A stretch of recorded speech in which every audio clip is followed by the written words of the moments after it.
Formally calling this Senate Judiciary and Public Safety Committee to order. Today is Thursday, September 25th, 2025, and today's agenda is about the closure of the Stillwater Correctional Facility. Commissioner Snell is here, and I'm going to turn it over to you. Welcome. Good to see you. Thanks for taking time. And I'm going to turn it over to you to present an update. Commissioner Snell. Thank you so much. Good morning, Mr. Chair, members of the committee. My name is Paul Schnell. I have the honor of serving as the Commissioner for the Department of Corrections. I want to thank you for the opportunity to provide you with an update on the phased closure of Stillwater. Before I move into the presentation, I want to at least take a moment to acknowledge the passing of Senator Anderson, who was a member of this committee. I want to, on behalf of the DOC, extend our condolences to his family, his colleagues, and staff. His thoughtful leadership and respectful demeanor was his cornerstone, and he will be missed. With that, Mr. Chair, members, I would begin my testimony. As you know, during the 2025 session, legislative leaders agreed to the phased closure of MCF Stillwater, with full closure expected by June 30th of 2029. Included in the legislation was the requirement for the DOC to submit a strategic closure plan, which was submitted on July 31st.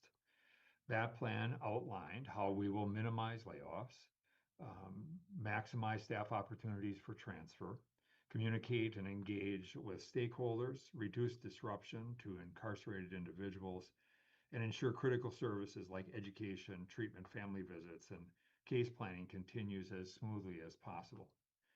This is the framework for guiding all of our efforts to date through the closure process. Everything in this process has been designed to prioritize safety, fairness, and transparency, which we'll discuss as we walk through this.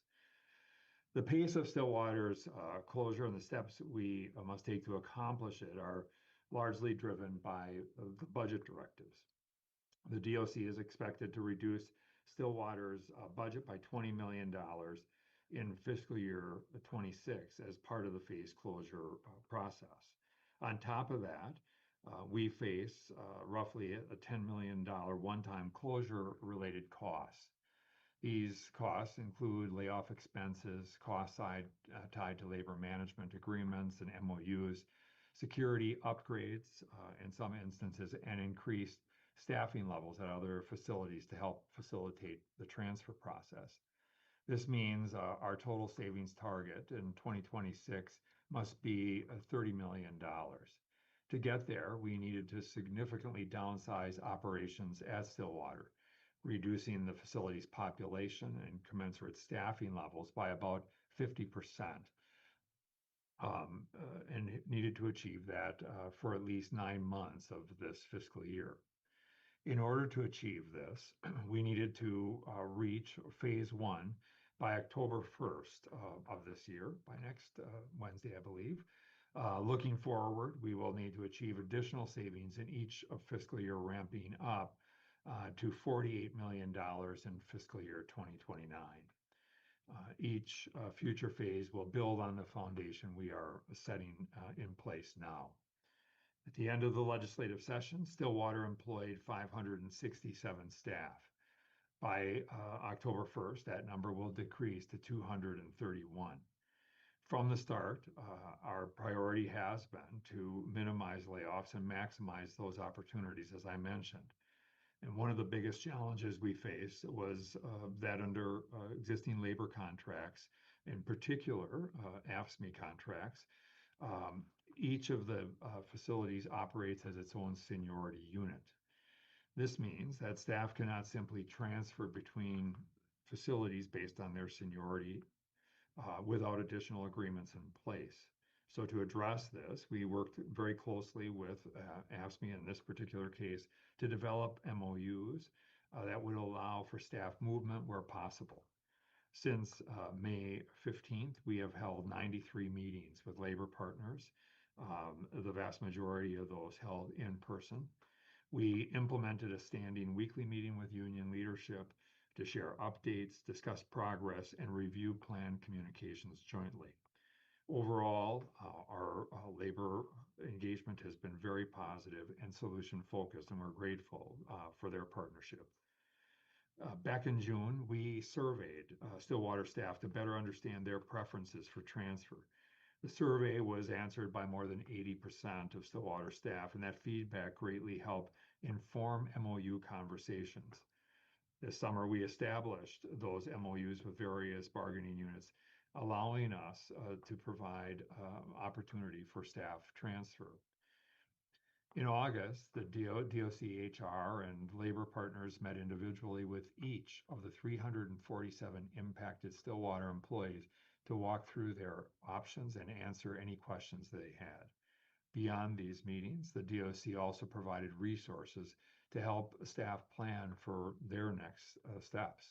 Stillwater hosted 3 resource fairs, 1 career fair, and 5 job clinics. The career fair, attended by over 100 staff, featured county, state, and private employers, and these events were all part of our commitment to ensure that impacted staff were aware of their opportunities and options to continue their careers, whether it was within the DOC or elsewhere. We have been able to, I'm glad to say, retain more than 95% of Stillwater staff. To date, 32 DOC staff have received layoff notices connected with the Stillwater closure. I do want to stress that this number is still somewhat in flex. Some of the individuals who initially received a notice were later able to move into other positions within the DOC as those options became available. Those changes create a ripple effect, and that can lead to bumping and shifting of staff at other facilities. Because of that, we likely won't have an absolutely clear and accurate number for several more weeks while we work through all of these bumping rights. Importantly, no uniform staff have been laid off to date. Every certified correctional officer from CO2 up through captain remains employed with the DOC, who elected to remain. Health and teaching staff were also fully retained. The group most affected will be our probationary CO1s, who we are starting to certify as vacancies and options and opportunities become clearer across the agency. We're working closely with AFSCME to remain every single officer in good standing to the fullest extent possible. While 30 is a relatively small number given the scale, we don't want to lose sight of what this means for people who in some cases have done a very difficult and demanding job in public service. And certainly it is our goal to help retain them to the fullest extent possible. But we recognize that there is a reality that we may not be able to retain all. In September and October, 149 staff will transfer to new facilities. The largest staff transfers are to Oak Park Heights and Lino Lakes. These are the closest facilities, and within this 35-mile radius that many of the contracts include for transfer. Each facility has a welcome and orientation plan ready, and importantly, facilities across the state have told us how eager they are to receive and integrate these new staff. These staff transfers will help build a level of expertise and leadership in each of the receiving facilities. And staff transfers also help us support incarcerated population for programming and other work opportunities that will exist in their transfer facilities. Facility safety and staff retention have been top priorities during the transition. To achieve this, we've taken a variety of steps during the transition process. First, we are allowing facilities to be staffed at 100% in their security ranks, which ensures proper coverage during this transfer time and allow for safe operations. Officers who are transferring to the new facility are provided with a 2-week transitional leave process, as many of them are taking up different shifts in different locations, requiring them to come up with plans. for managing their home lives. Facilities will also conduct 2 weeks of on-the-job training for transferred officers. And additionally, staff will receive an orientation on their new location's culture, infrastructure, and background. Well, lastly, we are retaining probationary correctional officers until that transitional leave and on-the-job training periods are completed. Together, we hope these steps will help us maintain safe and stable environments while supporting our staff through the transition process. Moving on to the incarcerated population, the DOC also needed to reduce the number of incarcerated people at Stillwater by 50%, from just under 1,200 in May to about 550 by mid-September. To guide this work, we created a relocation rubric that helps ensure safe, fair, and consistent decision-making. The rubric prioritizes medical or mental health needs first, then treatment and education needs, and other factors going on from there. We also used a validated risk assessment tool called the MinSafety, which helps us gauge the risk for institutional misconduct in the facilities.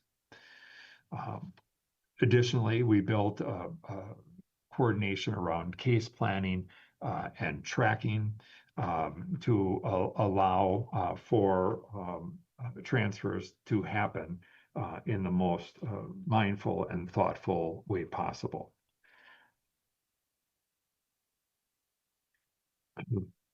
As we this week, Stillwater's population is down to 487 IPs, well within the facility's new capacity of 553.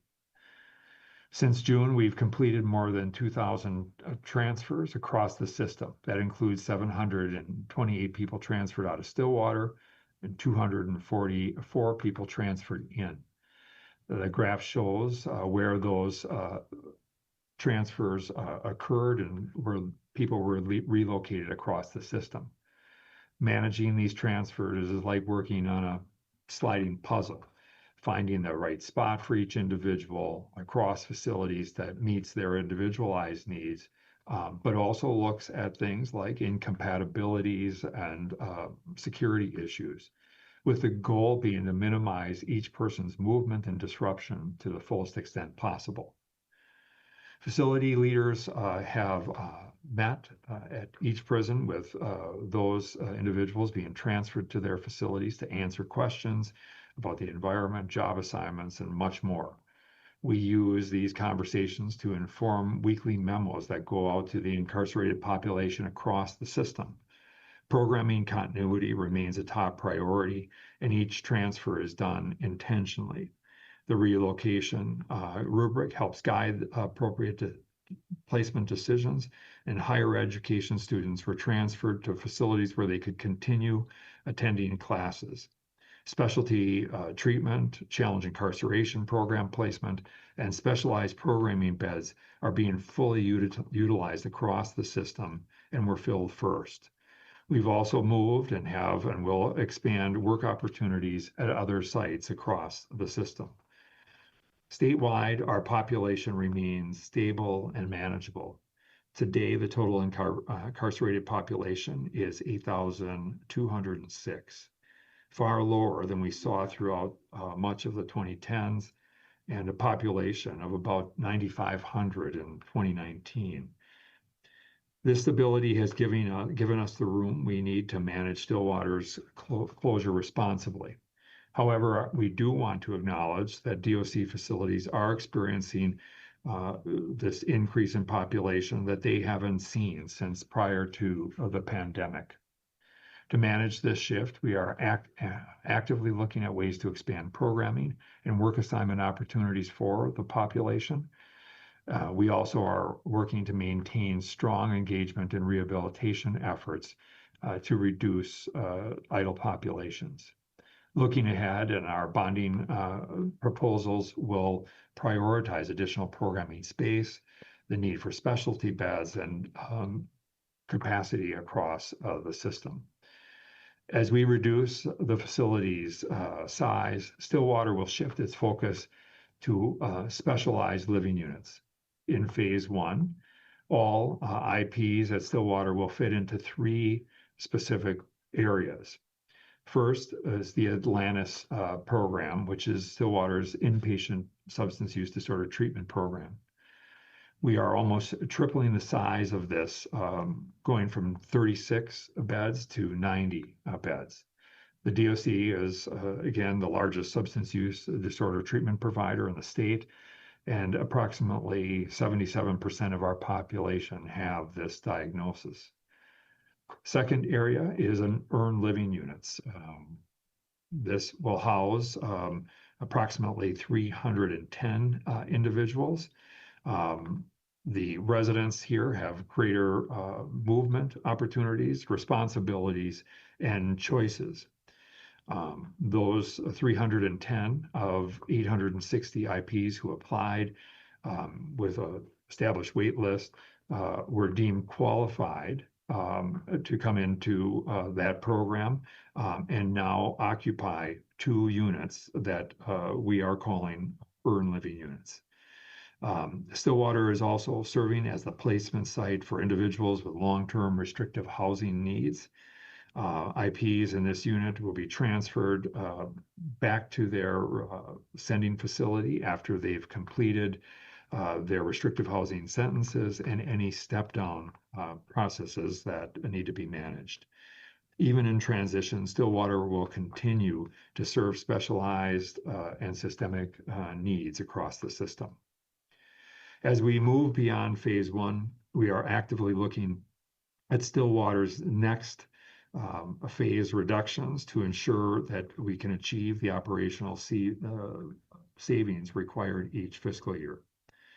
We are strategically aligning these reductions with key priorities that were identified by the legislature and certainly have been adopted as priorities for us. And again, that is maximizing staffing capacity to strengthen our workforce across facilities throughout the DOC system, mitigating security risks and ensuring safe management of our population, expanding programming and treatment access so individuals do not lose opportunities, addressing security infrastructure needs to support long-term operations, and managing fiscal pressures to deliver cost-effective and efficient and sustainable programs. Additionally, we built in coordination around case planning and fast tracking of those throughout the system. We are very mindful of the need for there to be absolute clear communication and transparency, which has been a top priority throughout this. Across the system, we were focused on providing weekly memos to our staff, to the population, and to their friends and family through regular posts on our webpage. We also created a specific public web page that is updated regularly with the latest information. We've hosted in-person and virtual town halls for staff. We also continue to meet face-to-face with our incarcerated individuals to hear their concerns directly. We've held briefings with local government leaders in the Stillwater area and key legislators to keep them apprised. And we have done briefings for legislators over the last several months. Throughout all these efforts, our commitment has been clear to be as transparent and responsible as possible, to engage with our labor partners, which has happened. And we're really proud to say that we are in a place where we have realized our goals for phase one implementation of the closure of the Stillwater Correctional Facility. And we do believe that the place we are at serves our population well. And with that, Mr. Chair and members, I do have Stillwater Warden Bill Bolin here, Deputy Commissioner Safia Khan, and our Capital Investment Director Carl Hunt, who are all here on behalf of the DOC to help answer any questions that you or members may have. With that, Mr. Chair, we would stand for any questions you or committee members may have. Thank you, Commissioner Schnell. I apologize to the members for running a little bit behind with my day job. But glad to be here now and appreciate the presentation. We're going to open this up for conversation or questions. I'm going to do my best on the screen here to look for hands up. But if I don't catch you, just take a break and holler out. Let me know you'd like to ask a question. So let's start, see if anyone has a question. Senator Limmer, I see your hand is up. Go ahead, please. Thank you, Mr. Chair. During the time let me rephrase. Instead of listening right now to the current status of Stillwater prison closure, I'd like to ask a few questions. What the heck happened during our conference committee earlier this session? I don't believe the subject of Stillwater closure was addressed in policy committee hearings during this year. There's been some vague references over recent years, but nevertheless, I don't remember a single hearing regarding the detailed closure of Stillwater and the phase-in, the operation, the placement of inmates, the continuation of treatment, all of that would be part of a regular discussion ahead of a decision to be made. How did it get into the conference committee? Could you please tell me that? Well, Senator Limmer, the purpose of this hearing today is to give us public information on the status of the closure process. I'd be happy to have some conversations offline about the legislative process. But I don't think this is the right place to air the conference committee conversations. It was part of the final conference committee discussions that were public, the adoption of the conference committee report and the legislative conclusions on the floor that adopted that as well. Well, So, Mr. Chairman. Senator Limmer. Mr. Chairman, there's been a lot of talk about transparency that the commissioner brought up. We all know the legislative process. We know that committees are to hear policy decisions, and if voted upon successfully, they eventually get pushed into a final product. Transparency is a key element to our system, and it doesn't seem like there was much transparency prior to the conference committee. It just suddenly appeared. There was quite a bit of authority given to the commissioner, which is kind of unusual, to make decisions depending or regarding his agency. However, the public did not seem to get, the public got a short shrift, Mr. Chairman. Not having a discussion in committee, not allowing the public to make comment, only in a conference committee. We all know conference committees are somewhat abbreviated, and then on other cases, they're very lengthy. But nevertheless, this whole subject was placed into a conference committee without any regard for policy discussion. And quite honestly, I'm just amazed. I have never seen this happen to this degree, to this size, in my time in the Minnesota legislature. I'm rather shocked that the administration would move in such a drastic step to move forward to close an entire system like this that houses predatory offenders. There's a lot of questions that I have now that I guess the toothpaste is out of the tube, and it's going to be pretty hard to get it back. But nevertheless, I'm very concerned about the public transparency issue. I'm concerned about the public safety issue. I'm concerned about perhaps the over-reliance on MRRA that has yet to be tested. I think it's a very brash decision on the part of the administration.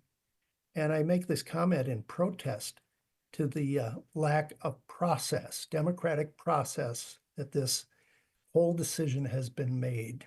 Thank you, Mr. Chair.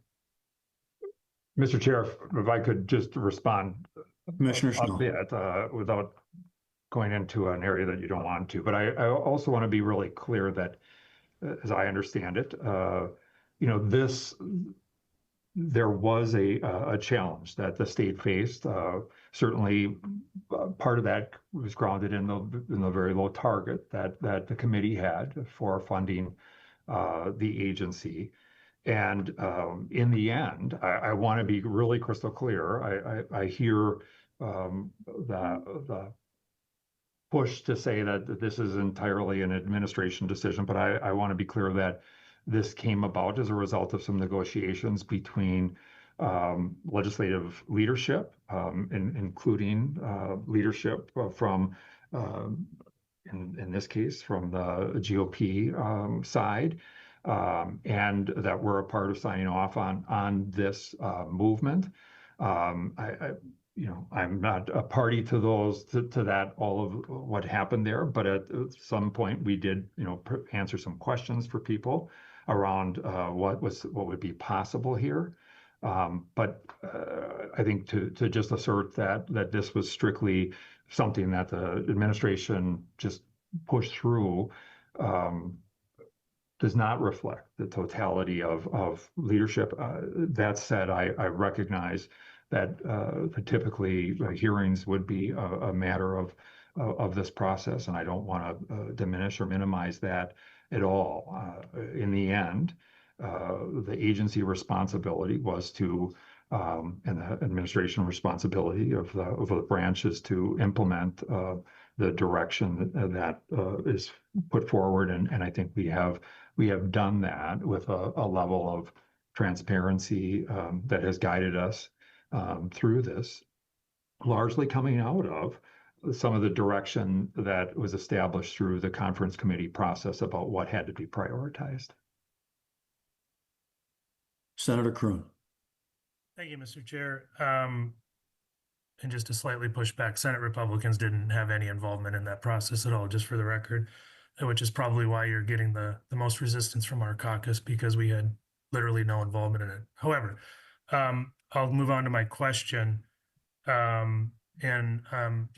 made my comments on the Senate floor about what I think about the process, so I'll try to stick to the current situation and look back only insofar as it relates to the current situation and maybe some new information that I've learned since this decision was made back in May. So my first question is, what is the current status of the use of county jails to house inmates as a result of the Stillwater prison closure? Mr. Chair, Senator Kroon, we did establish a short-term contract with Washington County. This was a part of our closure strategy, and I'll explain to you exactly why we did this. It was a 50-bed contract, up to 50 beds. And as we were managing the transfer of incarcerated folks across the system, the St. Cloud facility was undergoing a fire suppression project that resulted in us having to remove population from that facility. That project will be finalized by the end of October completely.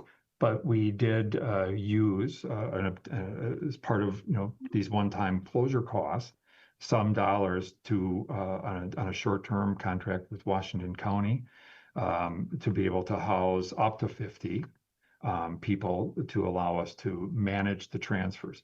Remember that we had, as I pointed out, a large number of people that were being transferred out from Stillwater, but we also had a considerable number coming in.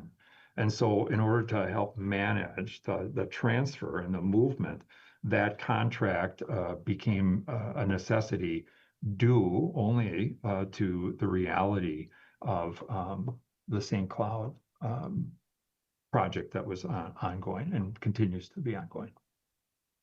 Chair? Senator Kroon. Thank you, Mr. Chair, and thank you, Commissioner Schnell, for that answer.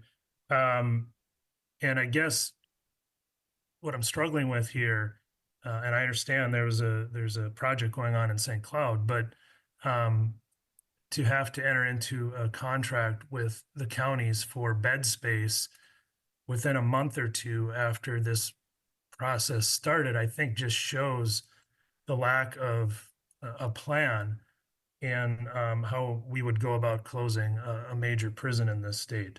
And I think that is not a good look. And it doesn't give me a lot of confidence that this was well thought out. So in relating to that, I imagine back in May when this decision was being made, again, I certainly had no involvement in it. This is a question maybe I could have asked if we had done this in a transparent way, but did you know about this St. Cloud project? Had it started? Did you know about it at the time this decision was made? Mr. Chair. Commissioner Schnell. Mr. Chair, Senator Cruen, yeah, we did know that the project was ongoing. And again, I just want to be really clear that there's not a lack of capacity. We can manage the population, but the transfers became a challenge. And so this temporary contract really is about helping us to manage the transfers. Ideally, it would have been nice to be able to do that within our own capacity. But that was not possible due to the St. Cloud project. But this is really a temporary thing. And I want to be also clear that the use of county jail bed space historically in the DOC has not been unusual. In fact, in 2019, when I first got here, we were pushing as many as 300 people were being housed out of facility across the state in county jails. And we're in a far, far different position. We have not used those HOF beds for many years, other than with some of the counties that we have agreements where they run crews right now. But other than that, this is a temporary thing and built into the costs around the transition. Chair? Senator Cruen, any follow-up? Yes, thank you, Mr. Chair. If you had mentioned in a previous update that was not public, so I want to talk about it in a public forum here for the benefit of the public. You had mentioned previously that your department is considering a bonding request relating to prisons. Can you expand on that? What you're thinking in regard to a bonding request for prison expansion, what the purpose of that would be, and just expand on that a little bit. Commissioner Schnell. Mr. Chair, Senator Cruen, as we begin to look at the system in a holistic way, and I think really in accordance with the 2020 OLA report, which really recommended that the legislature look at replacing, upgrading, doing something with, in particular, the St. Cloud and Stillwater correctional facilities.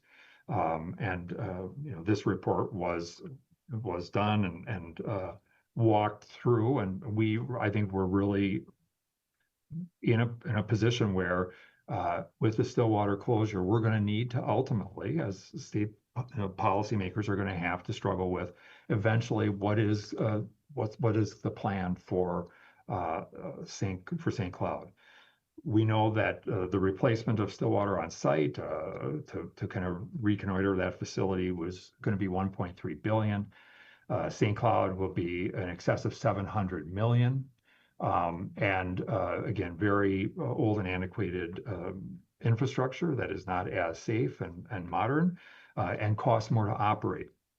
So the state will need to be in a position to begin to have policy decisions at some point in time about that.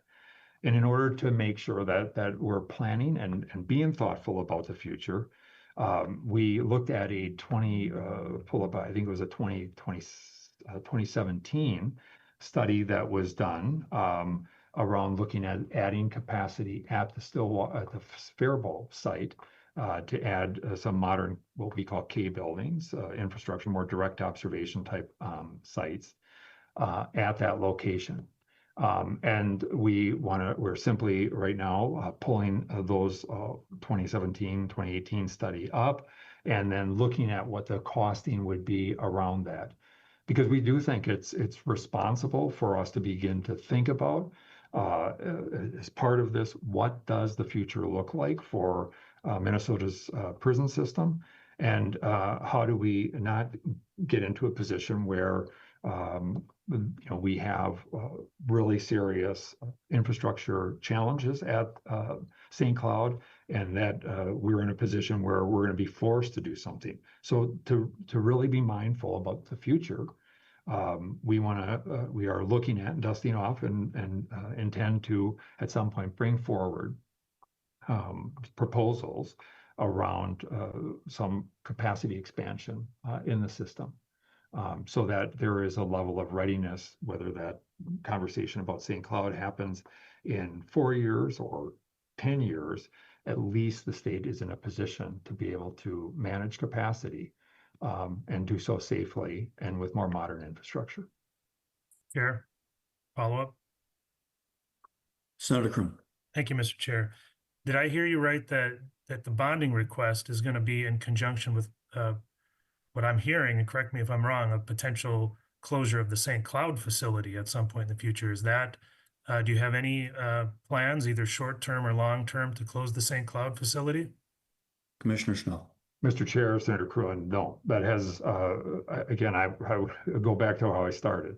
The OLA report recommended that the Minnesota legislature begin to plan for the replacement or upgrading of these two facilities. This is really about being proactive and ready to act, because I think the OLA's assessment was pretty comprehensive and very clear. Senator Kroon. Thank you, Mr. Chair. Kind of wrap this together.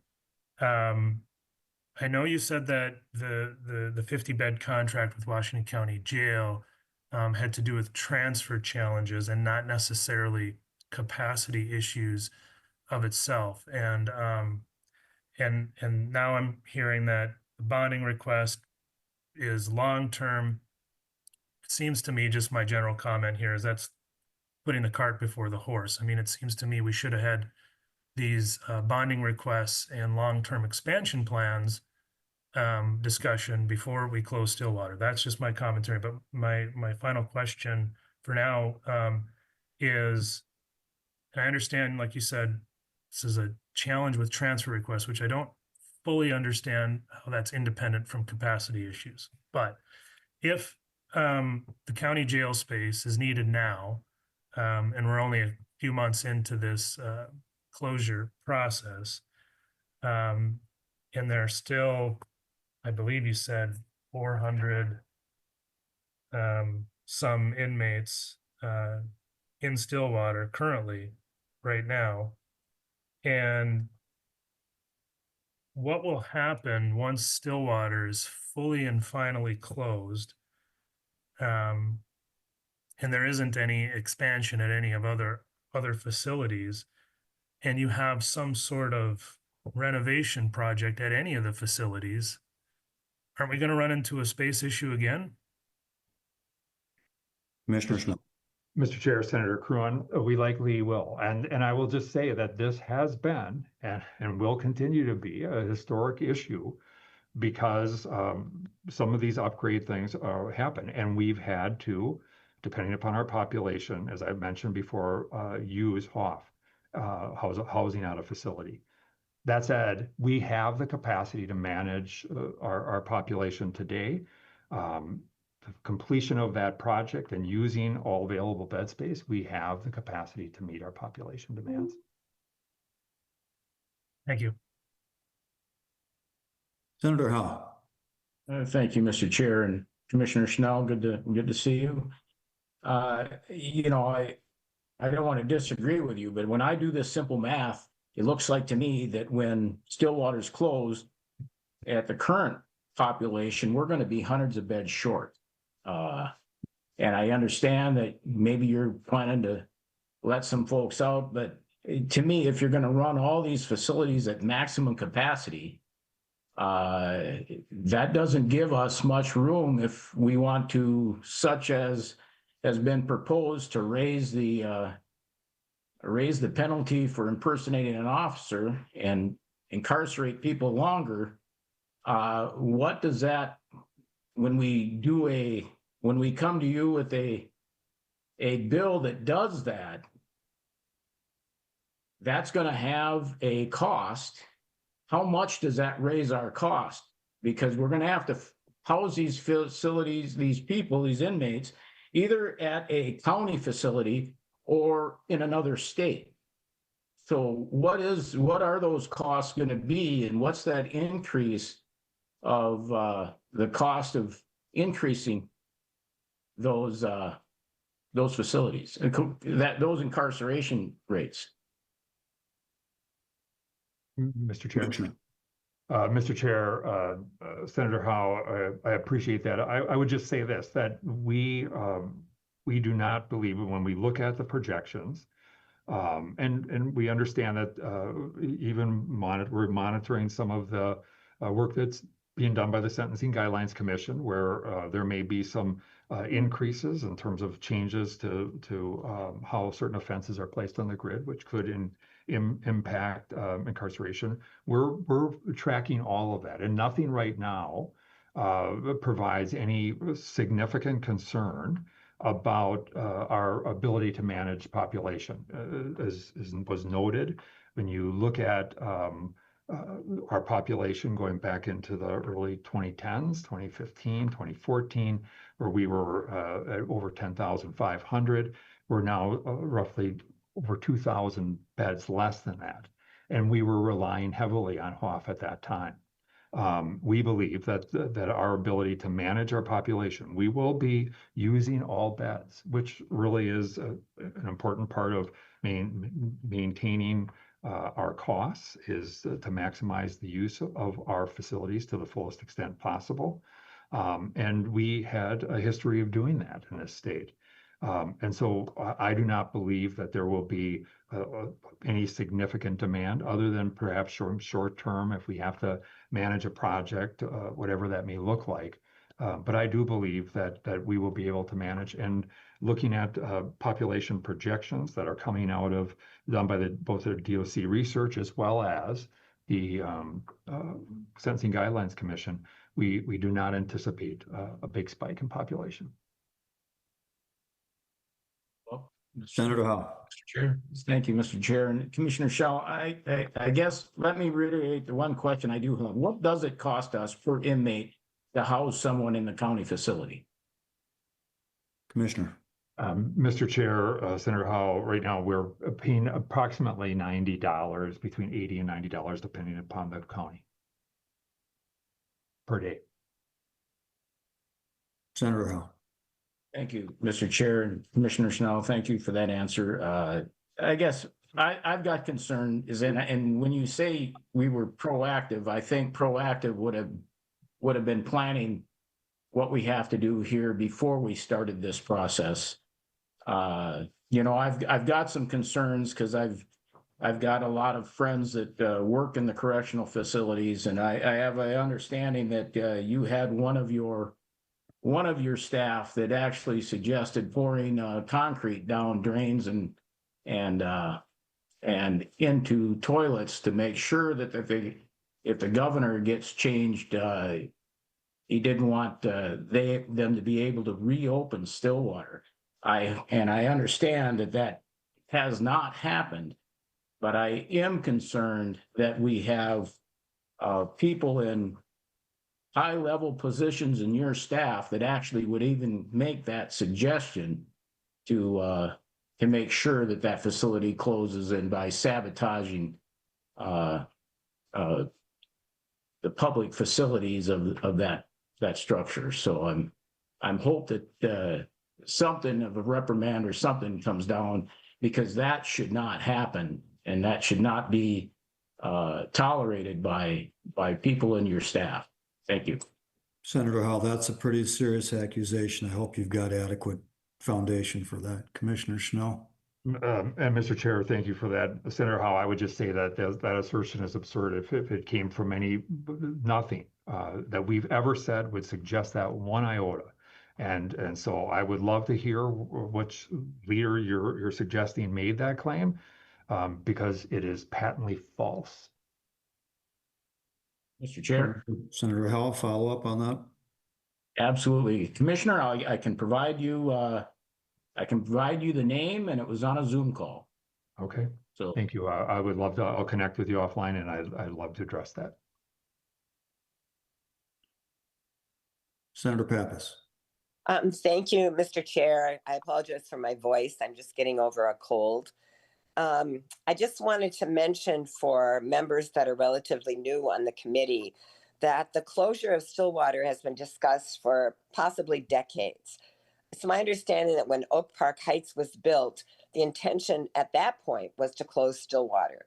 So this is not a new idea, and I have personally been concerned about the plan for Stillwater because the deferred maintenance is into millions and millions of dollars. And members, if you haven't toured Stillwater, please, I recommend that you do.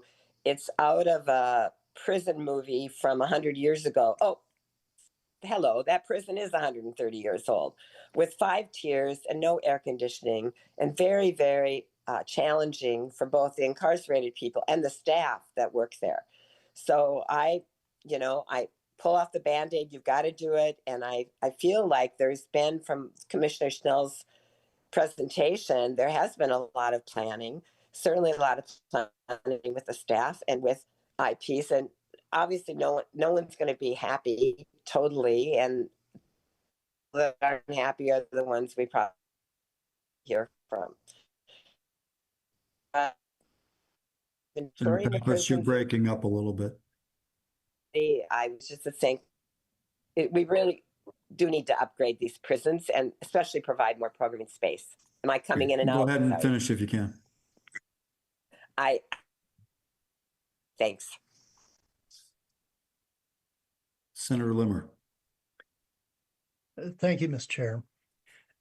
In recent discussion over recent years, there was, when we've discussed the possibility of Appleton being put online by the state, one of the big arguments against going with Appleton has been the close proximity of inmates to their friends and family and network of people in the metropolitan area.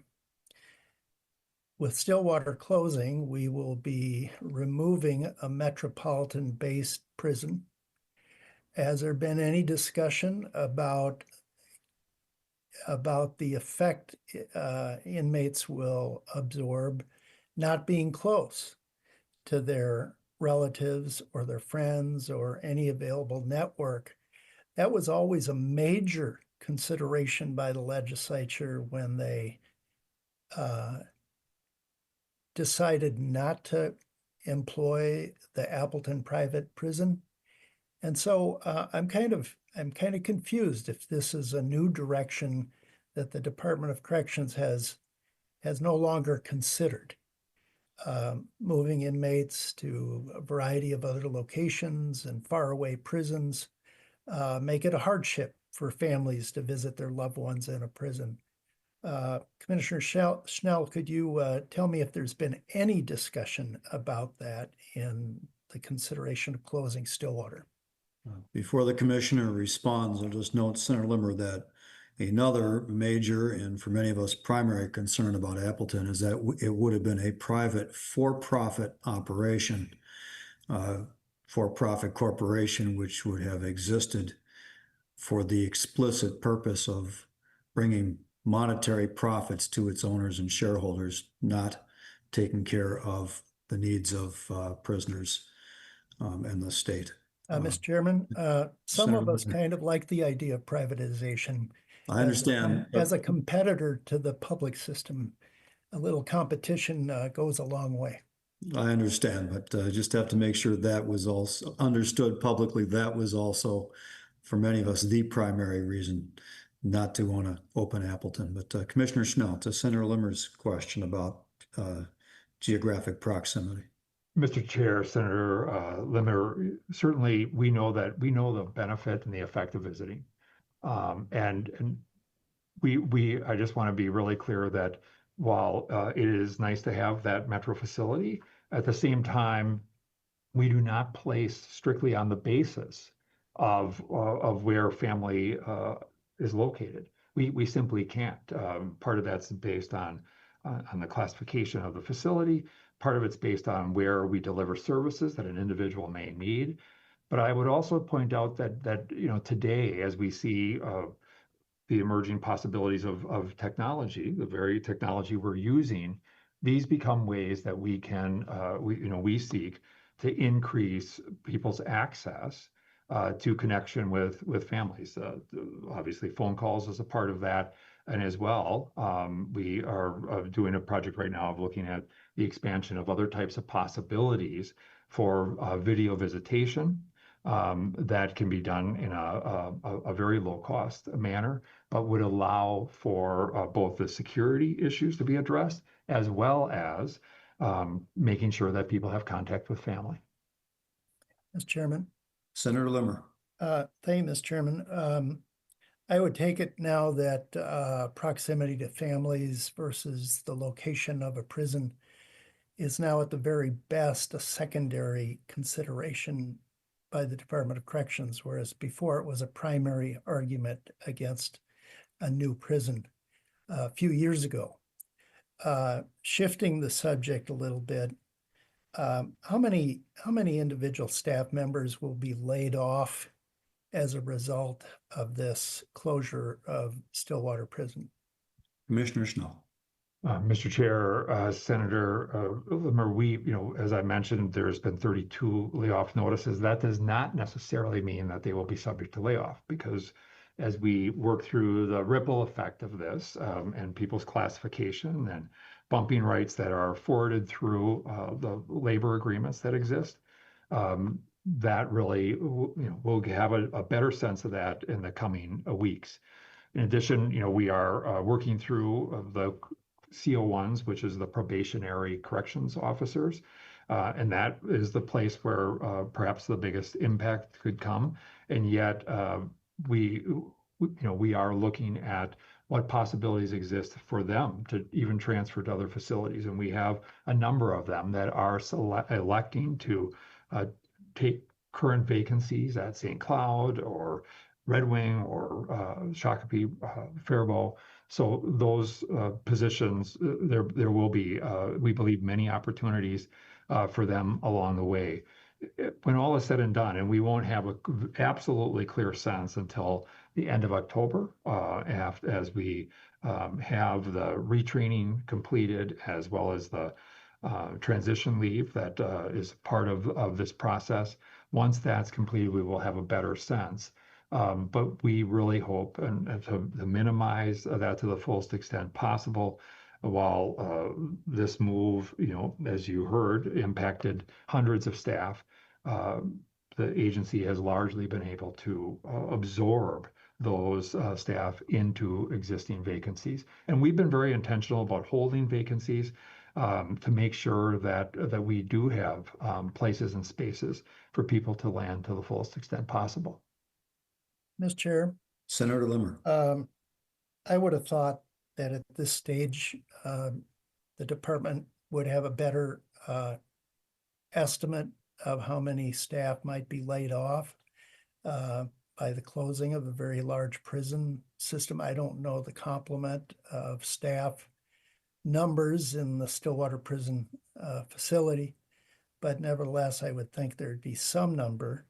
It's caused quite a bit of consternation on the part of the staff that I've talked to. They were quite surprised that this effort came into reality as the closing of the conference committee earlier this year. I believe they still have not gotten any idea of layoffs. It's creating quite a bit of tension. And as you might imagine, there's a number of people who, it's not as easy just to move from one location in Stillwater area as a family and then move to Faribault, Minnesota, where who knows if there's even adequate housing available. I've heard there's housing shortages all over the state. There's uprooting of children from school systems, church membership, other just day-to-day household amenities that will have to be changed. I hope there's been some kind of degree of expectation created for the staff of whether or not they even have a job.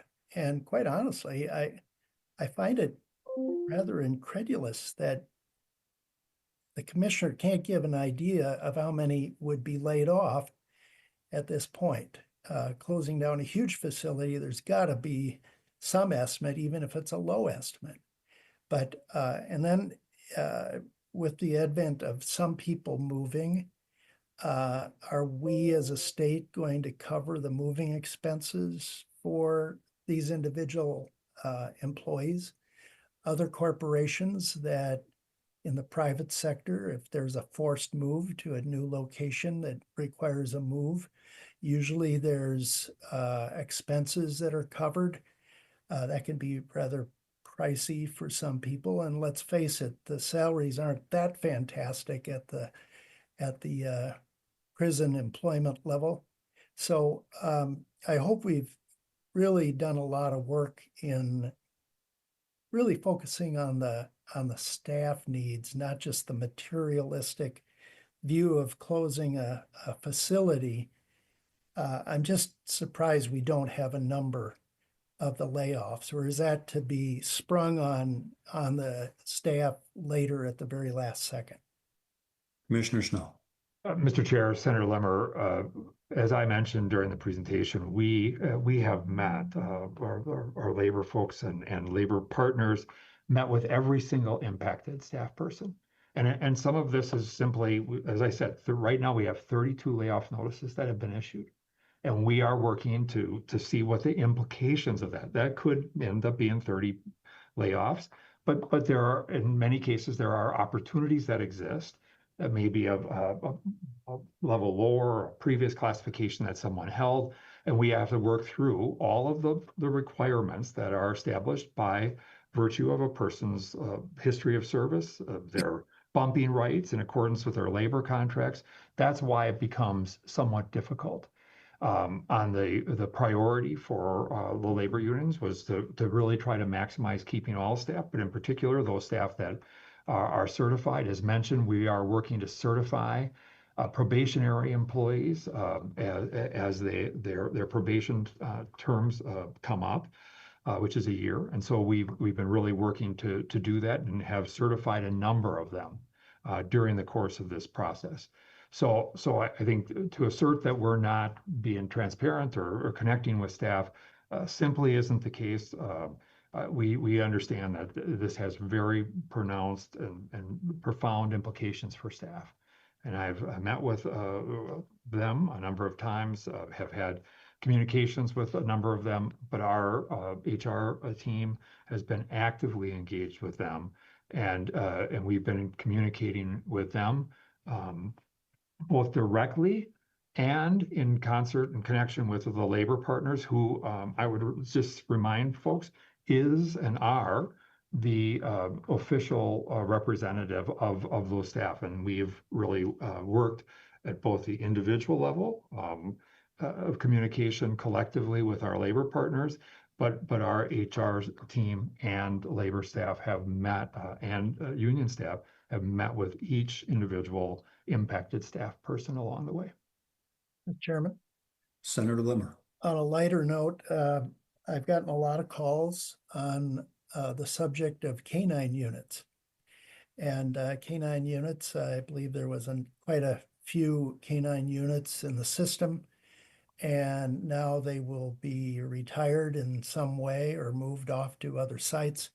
A lot of people have concerns about where do those dogs go? Can they as the handlers of those dogs, if they're dismissed as well, can they keep the dog?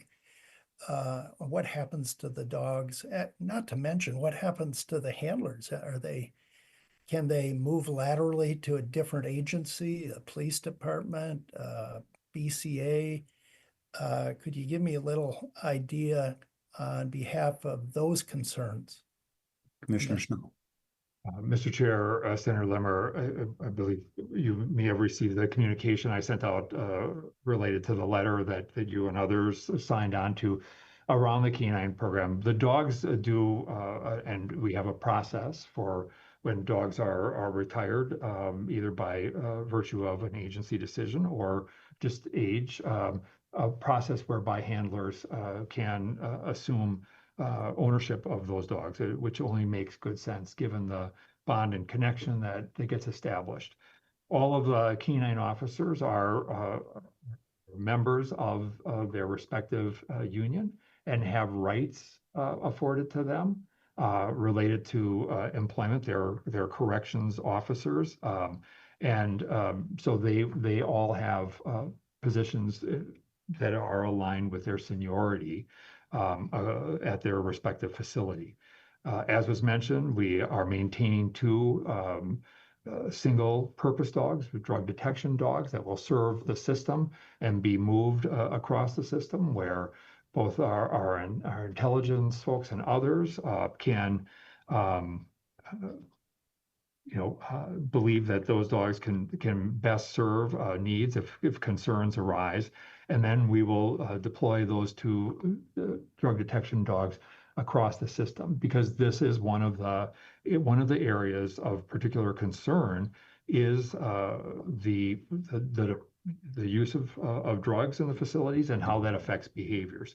So these single-purpose dogs become an important part of that overall equation to address that issue. I would also point out that that canines, traditional kind of police canines in a correctional setting, can be challenging, and we've been exposed to some liability issues related to this that can come up. And we have a case that we recently settled, and at least one other that is still working through its way through the process. And some of this is just because of the confined nature of use of canines in a correctional facility versus in a law enforcement setting, as a for instance. So this is it's certainly a difficult thing. We know that there is tremendous support for the dogs. The dogs can and have played a beneficial role. And at the same time, when we look at cost benefit and we look at the risk factors, really, and this has not just been an issue here in Minnesota, but across the nation, more and more corrections agencies have reduced the use of dual purpose dogs, in particular, more patrol dogs that have a apprehension component because of the risk exposure in a confined environment. So that really is also a part of what informed the decision. I'll hold for now, Mr. Chair. Sorry, Warden Bolin, you've raised your hand. Is it in response to this question? Mr. Chair, members of the committee, yes, it is. I just wanted to add some additional information as it relates directly to Stillwater and the canines. We had 4 canine handlers here. All 4 handlers will be keeping their dogs. Again, per the procedure and process that we've got established with the Department of Corrections. We do have 1 canine officer that will remain here at Stillwater, and the other 3 canine officers have been into positions or transferred into positions in 3 of our local facilities here. So they did find a landing spot, albeit a very difficult decision for the department to make. There is some resolve with that, albeit we will not have a need for any canines within Stillwater due to the population that we have here currently. Thank you, Warden. Follow up on that, Senator Limmer, or have you concluded your questions? I conclude for now, Mr. Chair. There's other questions I do have, but I'll wait for others to speak first. Senator Cronin. Thank you, Mr. Chair. I'm just trying to, I asked a little bit, I'm just looking at the numbers and I'm trying to make sense of these. You mentioned right now you have a 50-bed contract with Washington County Jail, but I don't think you answered my question on how many inmates right now currently are being housed in county jails. And are there any other contracts in other counties, or what happens if you go over 50? I guess I'm trying to figure out what is the exact number right now of inmates that are being housed in county jails. Commissioner Schnell. Mr. Chair, Senator Cruan, there is 49 that are actively being held at Washington County. And that is, they will be transferred out, and our plan was to have them transferred out by across the system by or before the end of October. Because again, that project that was finishing up at St. Cloud, where a number of these people the vast majority of these people would be moved, that's really the targeted timeline. Number one. Number two, as it relates to other contracts, we do have some other contracts. Some of this is related to, we do run crews in a couple of counties where they are ICWA crews, they're community work crews that are in operation. In those counties, we do pay for those people to be incarcerated there. And then the county uses those incarcerated folks to do various projects. And one of the projects is a house building, longstanding house building project that has been in place in that particular county, and that program remains operational. And we have a contract with that county to house there. Here. Senator Cronin. Thank you, Mr. Chair. Okay, so I'm looking at right now 8,206 total inmate population in your system currently, and I guess my question is pretty simple.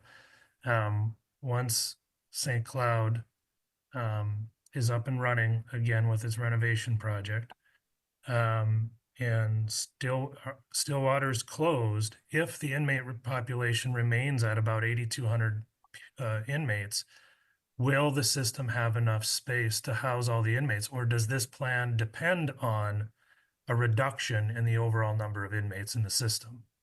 Commissioner Schnell.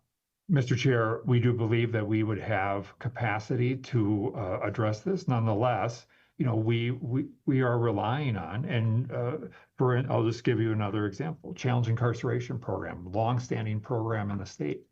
One of the things we really prioritized was making sure that we were using every single bed where people applied, and we're accessing that program because it has pronounced benefits to our population in terms of opportunities for early release that are legislatively developed and authorized and approved.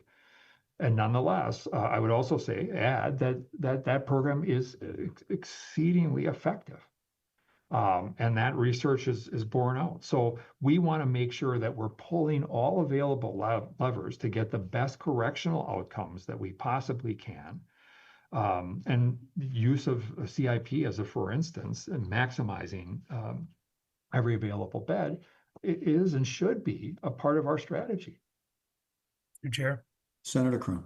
Thank you, Mr. Chair. Well, I think the answer to that was maybe.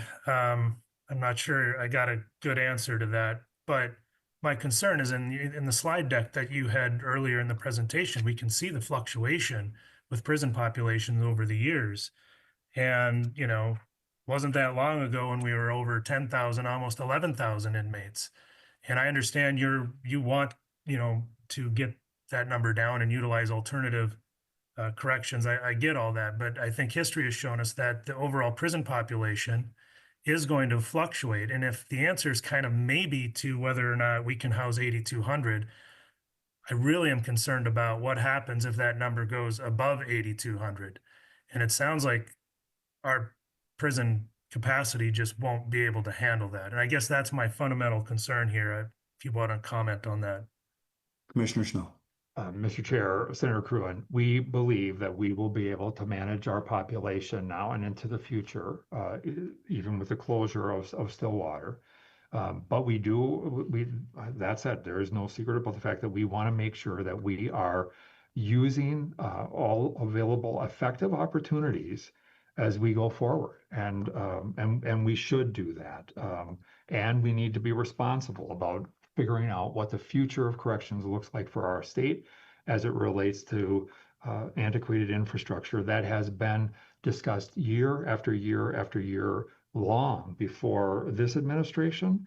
As Senator Pappas pointed out, Stillwater has certainly been a part of these conversations. Again, I'm not saying more recently, but certainly as a state, this has to and should be something that we are having conversations about what the future looks like and how we manage this. But we do believe we can manage the population. Mr. Chair. Senator Cruin. Thank you, Mr. Chair. Quick comment on the canine thing. I guess my top priority there is the safety of corrections officers and inmates for that matter. And what I'm hearing from a lot of people is that the canine program as it existed was invaluable. And I'm glad we're keeping it around for drug issues, but my primary concern is the safety. And I hope that we're not, I wouldn't want to see that be a place where we save money, which could jeopardize, or what I'm being told is will jeopardize the safety of our corrections officers. That's my comment on that. One final question on in the meantime, from now until Stillwater's fully closed, you had mentioned these earned living units, and you anticipate about 310 inmates being housed in these earned living units. And my understanding is that this is kind of a unit where the inmates live together with lower corrections officers' presence. They're more independent. I guess my question is simpler, two-part. One, have you had conversations with the corrections officers about that plan, specifically the earned living units? And two, what do the COs think about it? Commissioner Schnell. Mr. Chair, Senator Cruin, first, this didn't just come about as a result of the Stillwater closure. We had engaged two different groups of staff, operations staff. I'm talking about corrections officers and uniformed personnel, and we really focused heavily on that side of it and did visits. I'll just use two examples: one in Missouri and one in Maine. Missouri has been using a earned living, or what they call an honors unit there. And that was really designed and developed by was the thought of their corrections officer staff. So our staff went there, visited there, and were quite impressed and surprised to hear what they heard, because one of the things that is important to this is that our staff have input into who goes into those units. We think that that's really critical, and that beginning to differentiating our population makes good sense from a safety standpoint of our staff as well as the population. What needs to happen in public safety generally, it was certainly when I was a police officer, we resourced where needs were greatest. And if we do not differentiate population, those who are lower risk against those who are higher risk, what ends up happening is we staff all units at the same level, which simply doesn't make as much sense. We should resource a population that has a higher security and safety need differently, put more resources there. And that's the opportunity that earned living units provide. While we're doing this at Stillwater, one of the facilities that was a part of that visit to Maine was Faribault. Faribault leadership and one of their captains who participated in that trip, and some of the officers, including some union members, went and visited Maine. they said like this made good sense. So they have established an earned living unit at Faribault that is just kicking off and getting off the ground. But it's a similar model where they are identifying those folks to be put into that unit that have demonstrated, good decision making, been pro-social in the environment, and really creating almost therapeutic communities. And that's what certainly the experience was in Maine, and absolutely was the case in Missouri. And the outcomes are that people are safer, both the people who live in there as well as the staff. Now, not every staff person was able to experience these visits, but we did have a number of staff who did. And they were, I think, quite pleasantly surprised and pleased by what they saw. This will no doubt be a learning experience for us, but there is opportunity and has been close scrutiny of the people who are selected for these units, and really a tight leash as we develop them. At the same time, we believe that in the end, having more therapeutic communities where people are more pro-socially aligned can make a difference, and is an effective population management tool. Chair, follow up. Senator Croom. Thank you, Mr. Chair. Thank you, Commissioner Schnell. Other than the staff members that went to Maine and Missouri to see this, has there been any dialogue or conversations with the COs, including their union, about these earned living units, specifically at a capacity of about 310 inmates? And if so, I guess I would just encourage you to do that, because I'm getting communications that that what you're saying sounds good in theory, but that there's a lot of potential downfalls to the safety of corrections officers with such a plan. And, and just my overall thought on it is I would have some of those concerns as well. So I would encourage you to talk to more than just the staff members that went along to Maine and Missouri, and make a concerted effort to incorporate the COs and their union into these conversations. Mr. Chair, if I could. Commissioner Schnell. Mr. Chair, Senator Croom, I can assure you that we have had robust conversations with the union, and I can see the warden raised his hand, and I can tell you that there has been robust conversations with the staff that are remaining there. So I'll turn it over to him, if Mr. Chair, if you're okay with that, just to talk about what that has looked like, and how much work has gone into that. Warden Bolin. Mr. Chair, members of the committee, and Senator Kuhn, I have had extensive meetings, not only with our union folks here at Stillwater, but also directly with our officers. And that was also part of our discussion that we had even prior to going into the knowledge that a lot of our officers were going to have options on whether or not they stayed at Stillwater and or wanted to transfer to a different facility. Over the course of 3 weeks, myself with staff in HR had 327 meetings with individuals that were going to be impacted. And part of those discussions were along the lines of earned living units and what that's going to look like. Albeit some of those discussions rather difficult, because you've got to know that if you're a veteran Stillwater officer here with 10 years plus, and what Stillwater was, it's a different style and approach. A huge culture shock, because really it's a 180 on how you're going to go about operating a particular living unit. So there were very candid conversations, not only with officers, but with our ASME leadership. Along that lines, there was active involvement with how we will go about staffing that, with the concerns about staffing numbers that were going to be relied upon with those two particular living units. So Along with that conversation, however, though, and knowing that we've got a restrictive housing unit of 150 IPs that will remain here at Stillwater, we also identified the need to increase staffing in that unit because of incidents that typically take place there.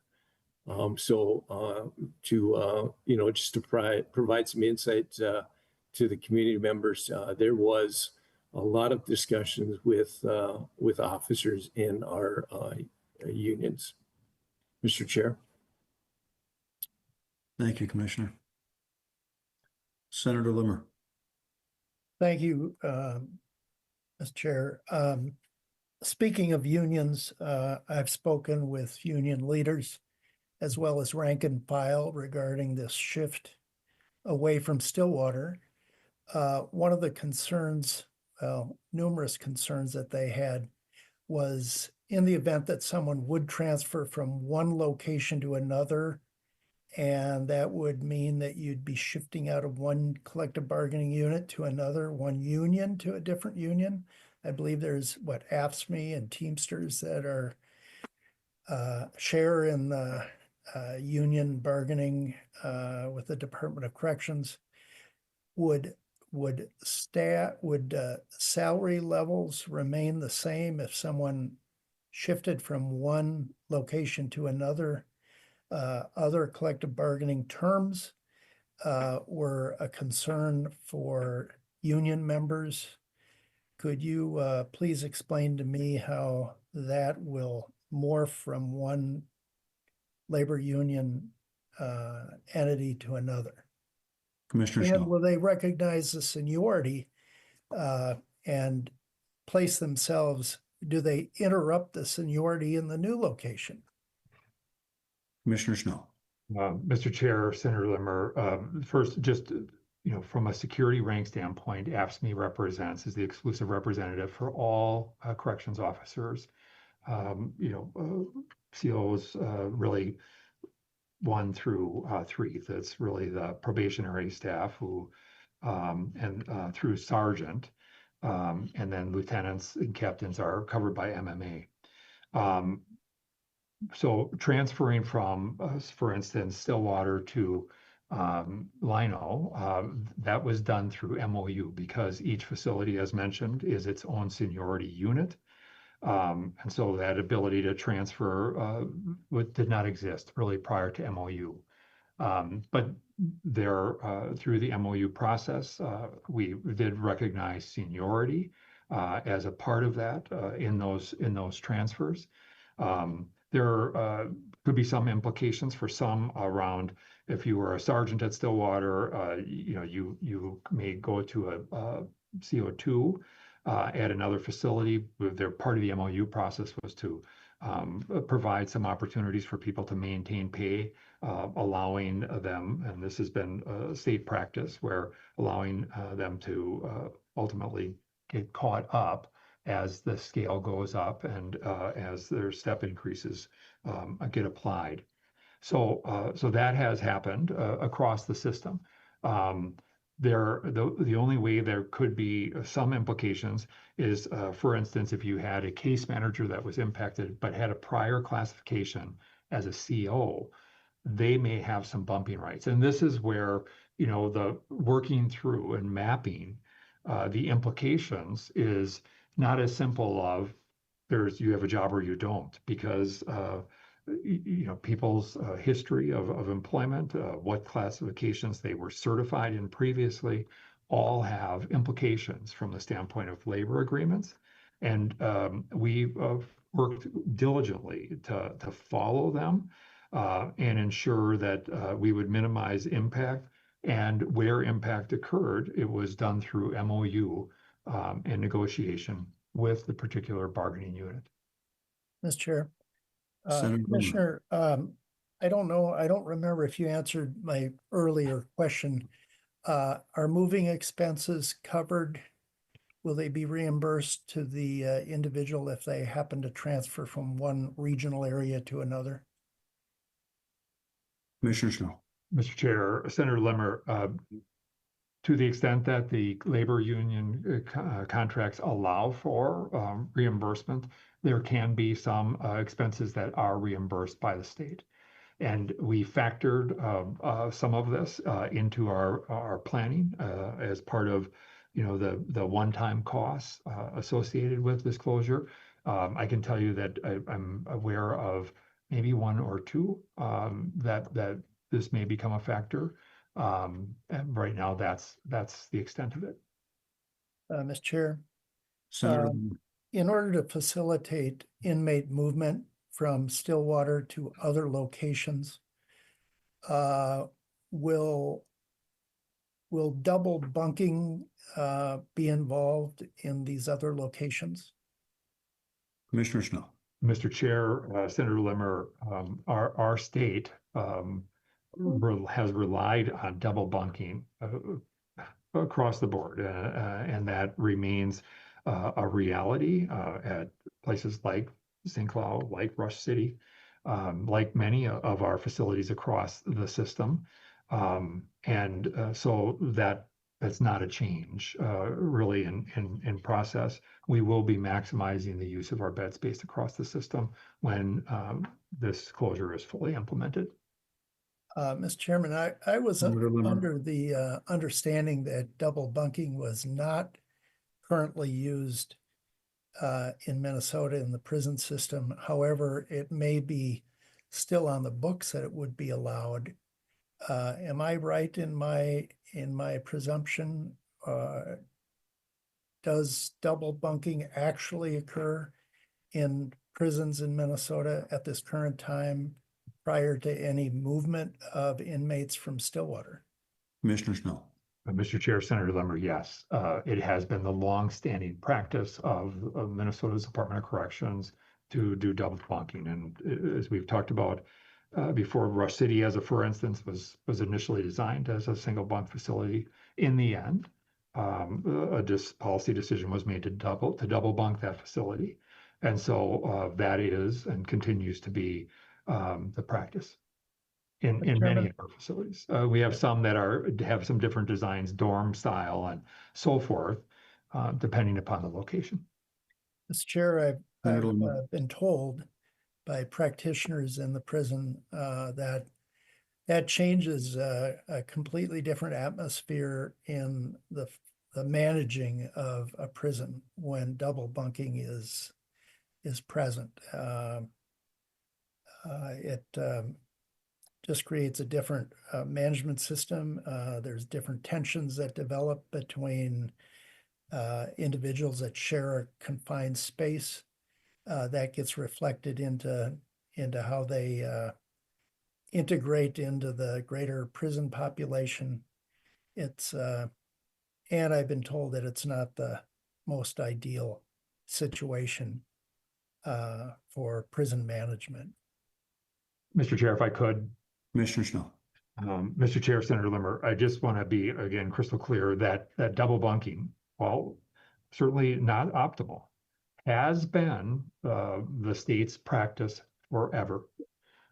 And we have established the opportunity for people to do cellmate requests, the cellmate selection process across the system. That was one of the things that was worked on as part of the Stillwater closure, because we know that can be an important safety consideration for people to be able to do that when properly vetted.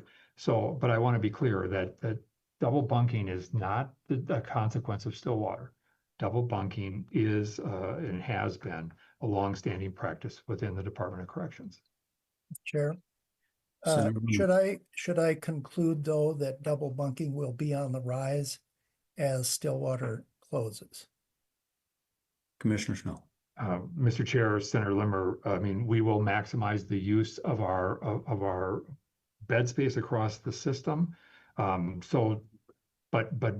double bunking is and has been a part of that strategy all along. I don't see any other hands up. Any additional questions at this time? I'm not seeing any.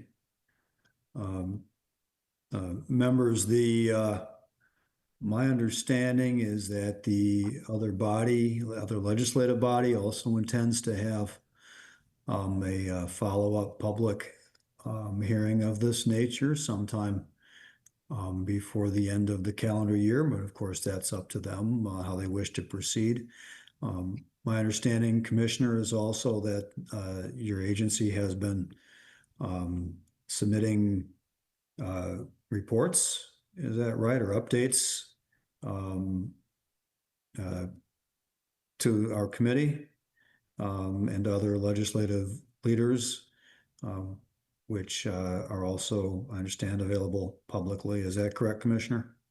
Yes, Mr. Chair, we continue to host and happy to include anybody that you feel. We've had a lot of staff attend some of the briefings that we've done. All right, so there is information available for follow-up. If any members have follow-up questions or requests for information, you can reach out directly to Commissioner Schnell or the agency. So at this point, I think that's going to conclude our hearing on this issue. Appreciate the Commissioner and your staff for your input. We wish you well as you proceed with this transition. Thank you, Mr. Chair. Thank you, members. And not seeing any other business before the committee, we are adjourned. Thank you.